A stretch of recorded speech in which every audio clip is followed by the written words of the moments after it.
ಎಲ್ಲರೂ ದೈವ ಅನುಗ್ರಹದಲ್ಲಿ ತಲ್ಲೀನರಾಗಿರ್ತಕ್ಕಂಥ ವಿಚಾರ. ಕಪಿಶ್ರೇಷ್ಠತೆಯನ್ನು ಕಪಿ ಚೇಷ್ಟೆಯನ್ನು ಮಾಡಬೇಡಿ ಅಂತ ಹೇಳಿ. ಯಾಕೆಂದರೆ ಕಾರ್ಯಕ್ರಮ ನೋಡ್ತಾ ಇರ್ತೀರ, ಏನಾದರೂ ವಿರಾಮ ಬಂತು ಅಂದರೆ ಆ ಕಡೆ ಈ ಕಡೆ ತಿರುಗಿ ನೋಡೋಕ್ಕಿಂತ ಪಕ್ಕದಲ್ಲಿ ಏನಾದರೂ ಒಂದು ಬೇರೆ ಚೇಂಜ್ ಮಾಡ್ತಾ ಕೂತಿರ್ತೀರ. ಯಾಕೆಂದರೆ ಕೈ ಸುಮ್ಮನೆ ಇರಲ್ಲ ನೋಡಿ. ಯಾಕೆ ಈ ಜೀವನ ಹಾಗೆ ಅಂತಕ್ಕಂಥ ವಿಚಾರ. ಯಾವತ್ತೂ ಒಂದು ಸ್ಥಿರತೆ ಇರಲ್ವೋ ನಿಮ್ಮ ಜೀವನದಲ್ಲಿ, ಯಾವತ್ತು ತಲೆಯ ಭಾಗದಲ್ಲಿ ಒಂದು ಸ್ಥಿರತೆಯನ್ನು ಇಟ್ಕೊಳ್ಳಲ್ವೋ, ಜೀವನಾಪೂರ್ತಿ ಹೀಗೆ ಫ್ಲೆಕ್ಸಿಬಲ್ ಆಗೇ ಕೂತ್ಕೊಂಡ್ಬಿಟ್ಟಿರ್ತೀರ. ಯಾವತ್ತೂ ಸ್ಥಿರ ಇರಬೇಕು. ಅದಕ್ಕೆ ಬುಧವಾರ 50-50 ಅನ್ನೋದು, ಶನಿವಾರ ಸ್ಥಿರ ಅನ್ನೋದು, ಮಿಕ್ಕಿದ ದಿವಸ ಎಲ್ಲ ಯಾವುದು ಚಂಚಲ ಅನ್ನೋದು. ಅದಕ್ಕೆ ನೀವುಗಳು ಈ ರೀತಿಯಾಗಿ ಚಂಚಲವಾಗಬಾರದು ಅನ್ನೋ ಚಂಚಲ ಬುದ್ಧಿಯನ್ನು ಮೊದಲಾಗಿ ಬಿಡಬೇಕು. ಸ್ಥಿರತೆಯನ್ನು ತಗೋಬೇಕು.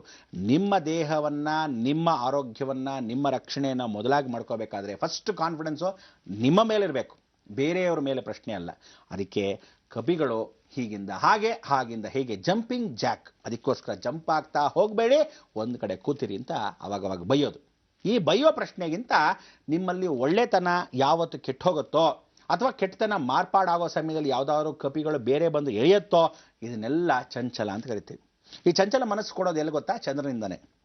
ಅದಕ್ಕೆ ಆ ಗುರುತತ್ವವನ್ನು ಹೊಂದ್ಕೊಂಡ್ರೆ ಚಂದ್ರನ ಅನುಗ್ರಹಗಳು ಯಾವತ್ತು ಚಂಚಲ ಮನಸ್ಸಿರುತ್ತೋ ಸ್ಥಿರತೆಯನ್ನು ಕೊಡುತ್ತೆ. ಈ ಸ್ಥಿರತೆಯನ್ನು ಕೊಡ್ತಕ್ಕಂಥ ಆದ್ಯ ಕರ್ತವ್ಯ ತಾಯಿಯ ಮುಖಾಂತರ ಮೊದಲಾಗಿ ಬರತಕ್ಕಂಥದ್ದು. ತಂದೆ ಹೊಡಿತಾ ಇದ್ರೆ ತಾಯಿ ಸಪೋರ್ಟ್ ಮಾಡಲೇಬಾರ್ದು. ಯಾವತ್ತು ತಿಳ್ಕೊಳ್ಳಿ, ತಂದೆ ಬಾರಿಸ್ತಾ ಇರ್ತಾನೆ, ಸರಿಯಾಗಿ ಓದಾ, ಏನೇನು ಮಾರ್ಕ್ ತೊಗೊಂಬಂದಿರೋದು, ಎಷ್ಟು ತೊಗೊಂಬರ್ಬೇಕು ಅಂತ ಹೇಳಿದೆ, ಆ ಟೈಮ್ಗೆ ಹೋಗ್ಲಿ ಬಿಡ್ರಿ ಮಗು ಅನ್ನೋದು ಸಪೋರ್ಟ್ ಬಂತು ಅಂದರೆ ಕೆಟ್ಟೋಯ್ತು ಮಗು, ಅಲ್ಲೇ ನೀವು ಫಸ್ಟು ಅಟೆಂಪ್ಟ್ ಅಲ್ಲೇ ಹಾಳು ಮಾಡೋದು ಮಗನ್ನ. ಅದಕ್ಕೆ ಹೇಳೋದು, ತಾಯಿಂದ್ರೇನಾದರೂ ಬಾರಿಸ್ತಾ ಇದ್ರೆ ಅಥವಾ ಚೆನ್ನಾಗಿ ಬೈತಾ ಇದ್ರೆ ಯಾವ ಕಾಲಕ್ಕೂ ತಂದೆ ಅಂದರೂ ಸಪೋರ್ಟ್ ಹೋಗಬಾರ್ದು. ತಂದೆ ತಾಯಿಂದ್ರು ಮಕ್ಕಳನ್ನ ಹೊಡಿತಾ ಇದ್ರೆ ಅಥವಾ ಬೈತಾ ಇದ್ರೆ ಸುಮ್ಮನೆ ಹೊಡಿಯಲ್ಲ, ಯಾರು ಹೊಡಿಯಲ್ಲ, ಅವ್ರೇನು ಹುಚ್ಚರೆ, ಅವ್ರ ಮಕ್ಕಳನ್ನ ಯಾವ ಕಾಲಕ್ಕೂ ಒಳ್ಳೆಯದು. ಅಯ್ಯೋ ನಾನಾದರೂ ಕೂಲಿ ಕೆಲಸ ಮಾಡ್ತಾ ಇದ್ದೀನಿ, ಅಥವಾ ನಾನೆಲ್ಲೋ ಒಂದು ಕೆಲಸ ಮಾಡ್ತಾ ಇರ್ತಕ್ಕಂಥ ವಿದ್ಯಾನ, ಅಯ್ಯೋ ನಾನಂತೂ ಊರು ಎಳಿತಾ ಇರ್ತೀನಿ, ನನಗಂತೂ ಕೆಲಸ ಕಾರ್ಯ ಇಲ್ಲ, ನನ್ನ ಮಕ್ಕಳಾದ್ರೂ ಚೆನ್ನಾಗಿರೋ ಒಳ್ಳೆ ವಿದ್ಯಾಸಂಸ್ಥೆಯಲ್ಲಿ ಓದಲಿ, ನನ್ನ ಮಕ್ಕಳು ಕಾಲ ಮೇಲೆ ನಿಂತ್ಕೊಳ್ಳಿ, ಅವ್ರ ಕಾಲ ಮೇಲೆ ಅವ್ರು ನಿಂತ್ಕೊಂಡು ಜೀವನವನ್ನು ಸಾಗಲಿ, ನಮ್ಮ ಕಷ್ಟಪಟ್ಟಂಗೆ ಅವ್ರು ಕಷ್ಟಪಡೋದು ಬೇಡ ಅನ್ನೋದೇ ತಂದೆ ತಾಯಿಗಳ ಕರ್ತವ್ಯ. ಯಾವತ್ತಿದ್ರೂ ಅಪೇಕ್ಷೆ ಪಡೋದೇ ಇಲ್ಲ ತಂದೆ ತಾಯಿಂದರು. ಇದೆಲ್ಲ ಆಗೋ ಕಾರಣಗಳು ಅಂಥ ಸಮಯದಲ್ಲಿ ತಾಯಿಂದ್ರಿಗೆ ತಂದೆಂದರು ಮಕ್ಕಳು ಬುದ್ಧಿವಾದ ಹೇಳ್ತಾ ಇದ್ದ ಸಮಯದಲ್ಲಿ ಅಜ್ಜಿ ತಾತಂದ್ರೆ ಏನಾದರೂ ಬಂದು ಸಪೋರ್ಟ್ ಮಾಡಿದ್ರೆ ಅಲ್ಲಿ ಹಾಳು ಮಾಡ್ತಾ ಇದ್ದಾರೆ. ಹಿರಿಯರು ಇರಬೇಕು ನಿಜ ಮನೆಯಲ್ಲಿ. ಯಾವ ಕಾಲಕ್ಕೆ ಅಜ್ಜಿ ತಾತ ಕಥೆಗಳು ಹೇಳಬೇಕು. ತಂದೆ ತಾಯಿ ಕೆಲಸಕ್ಕೆ ಹೋದಾಗ ಮಕ್ಕಳು ಬೇಗ ಸ್ಕೂಲಿಂದ ಬಂದಾಗ ರಾಮ ಯಾರು, ಕೃಷ್ಣ ಯಾರು, ರಾಘವೇಂದ್ರ ಯಾರು, ಈ ಥರ ವಿವೇಕಾನಂದ ಸ್ವಾಮಿಗಳು ಯಾರು ಅನ್ನೋದನ್ನ ಎಲ್ಲ ಸಂಕ್ಷಿಪ್ತವಾಗಿ ತಿಳಿಸ್ಕೊಟ್ರೆ ಭಾರತ ಸರ್ಕಾರ, ಭಾರತ ಸಂಸ್ಕಾರ ಇದೇ ನಮ್ಮ ರಾಜ್ಯ, ಹೀಗಿದೆ ನಮ್ಮ ಸಂಸ್ಕಾರಗಳು ಅನ್ನೋದನ್ನ ಮಕ್ಕಳಿಗೆ ಗೊತ್ತಾಗತ್ತೆ. ಈ ಕಾಲದ ಮಕ್ಕಳು ಬಿಡಿ, ಹಾಯ್ ಅಜ್ಜಿ ಚೆನ್ನಾಗಿದ್ಯಾ, ಹೊರಡ್ತೀನಿ ಬಿಡು ಅಂತೆಲ್ಲ ಆಟ ಆಡಕ್ಕೆ ಹೋಗ್ಬಿಟ್ರೆ ಆ ಅಜ್ಜಿ ಪಾಪ ಎಲ್ಲಿ ಕಾಲಕ್ಷೇಪ ಮಾಡಬೇಕು. ಈ ಮೊಮ್ಮಕ್ಕಳು ಅಜ್ಜಿ ತಾತನ ಹತ್ರ ಕೇಳೋ ಮಾತಾದ್ರು ಯಾವಾಗ? ಇದೇ ಅಪಾರ್ಟ್ಮೆಂಟ್ ಯುಗ. ಅದಕ್ಕೋಸ್ಕರ 24 ಗಂಟೆ ಟೆನ್ಷನ್ ಯುಗ ಅಂತ ಹೇಳ್ತಕ್ಕಂಥ ವಿಚಾರದಲ್ಲಿ ಇನ್ನು ಮೇಲೆ ಜೀವನ ಪೂರ್ತಿ ನೀವುಗಳು ಒಂಟಿ ಪಿಶಾಚಿಗಳ ಥರ ಯಾವ ಕಾಲಕ್ಕೂ ಎಲ್ಲೋ ಹೋಗಿ ಅಪಾರ್ಟ್ಮೆಂಟಲ್ಲಿ ನನ್ನ ಮಕ್ಕಳು, ನಾನು, ನನ್ನ ಹೆಂಡತಿ ಇಷ್ಟು ಸಾಕು ಅಂತ ಹೇಳಿದ್ರೆ ಒಗ್ಗಟ್ಟು ಸಂಸಾರ ಸಾಧ್ಯವಿಲ್ಲ. ಅದಕ್ಕೆ ಒಗ್ಗಟ್ಟು ಸಂಸಾರದಲ್ಲಿ ಭಾಳ ಚೆನ್ನಾಗಿತ್ತು. ಇದೆಲ್ಲದಕ್ಕೂ ಕಾರಣ ಯಾವುದು ಗೊತ್ತಾ? ಚಂಚಲ ಮನಸ್ಸು, ಕಪಿ ಚೇಷ್ಟೆಗಳು. ಅದೇ ರೀತಿಯಾಗಿ ಚಂಚಲ ಮನಸ್ಸು ಜಂಪಿಂಗ್ ಜಾಕ್.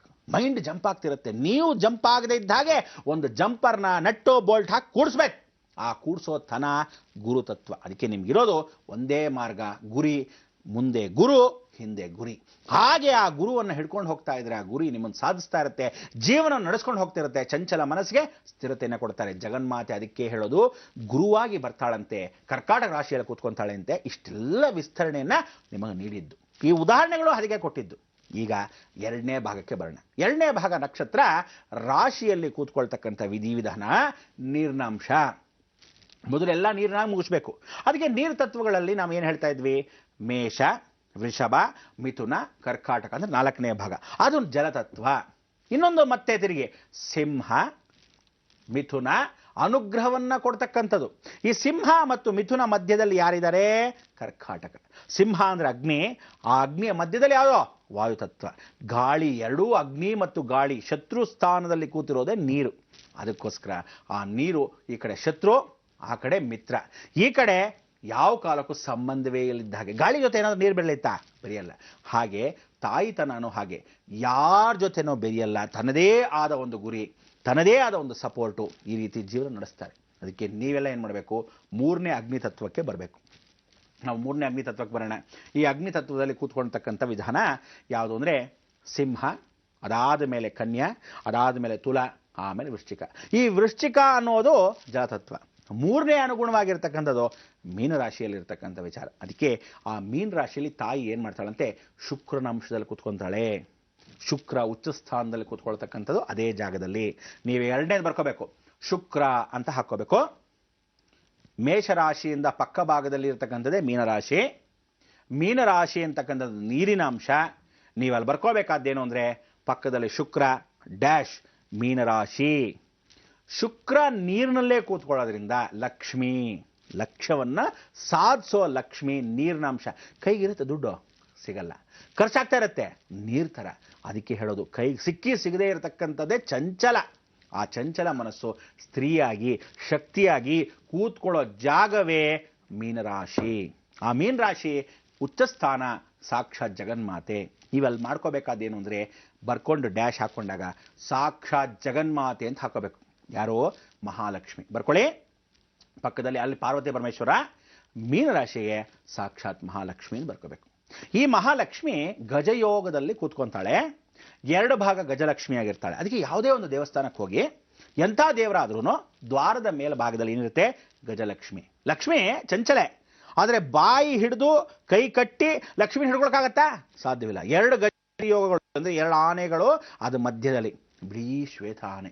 ಆ ಕಮಲದ ಹೂನು ಅಷ್ಟೇ ಬೆಳ್ಳಗಿರ್ತಕ್ಕಂಥ ಕಮಲದ ಹೂ, ಧನಪ್ರಾಪ್ತಿಯನ್ನ ಸ್ವರ್ಣ ಮಹಾಲಕ್ಷ್ಮಿ. ಅದಕ್ಕೆ ಮಾಂಗಲ್ಯಂ ಸರ್ವದಾ ರಕ್ಷಣೆ. ಎರಡು ಮಾಂಗಲ್ಯದ ಮಧ್ಯೆ ಸ್ವರ್ಣಲಕ್ಷ್ಮಿ ನೀವು ಹಾಕೋಬೇಕು. ಎರಡು ಮಾಂಗಲ್ಯ ಗಜಯೋಗ. ಮಧ್ಯದಲ್ಲಿ ಮಾಂಗಲ್ಯ, ಎರಡು ಮಾಂಗಲ್ಯದ ತಾಯಿ ಮನೆ ಕಡೆ ಒಂದು ಮಾಂಗಲ್ಯ, ತಂದೆ ಮನೆ ಕಡೆ ಒಂದು ಮಾಂಗಲ್ಯ. ಎರಡು ಮಾಂಗಲ್ಯದ ಮಧ್ಯದಲ್ಲಿ ಅಂದರೆ ಆ ತಂದೆ ಅಂತಕ್ಕಂಥ ವಿಚಾರ ಬಂದು ಗಂಡ ಅಂತ, ತಾಯಿ ಮನೆ ತವ್ರ ಮನೆ.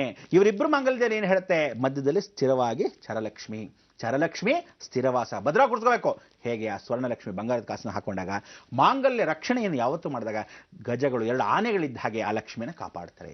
ಆ ಗಜಲಕ್ಷ್ಮಿ ಸ್ಥಿರವಾಗಿರೋದ್ರಿಂದ ಎಲ್ಲ ದೇವಸ್ಥಾನದಲ್ಲೂ ದಾರಿದ್ರ್ಯ ಬರದೇ ಇದ್ದ ಹಾಗೆ ಗಜಲಕ್ಷ್ಮಿ ಸ್ಥಿರವಾಗಿ, ಲಕ್ಷ್ಮಿ ಚಂಚಲೆ ಆಗಿರೋದ್ರಿಂದ ಚಂಚು ಲಕ್ಷ್ಮಿಯನ್ನು ಸ್ಥಿರವಾಗಿ ಕೂಡಿಸೋದು ಯಾರೋ ಲಕ್ಷ್ಮೀ ನರಸಿಂಹ.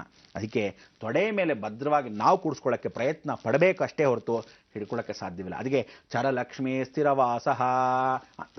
ನಮ್ಮ ಲಕ್ಷ್ಯ ಸಾಧನೆ ಮಾಡೋಕ್ಕೆ, ಲಕ್ಷ್ಮಿ ಅಂದರೆ ದುಡ್ಡಲ್ಲ, ಲಕ್ಷ್ಯವನ್ನು ಸಾಧನೆ ಮಾಡೋಕ್ಕೆ ಶಕ್ತಿಯನ್ನು ಕೊಡೋಳು ಮಾತ್ರ ಲಕ್ಷ್ಮಿ. ಆ ಲಕ್ಷ್ಮಿ ಸಾಧನೆ ಹೇಗೆ ಎತ್ತ ಅನ್ನೋ ತಿಳಿಸ್ಕೊಡ್ತೀನಿ.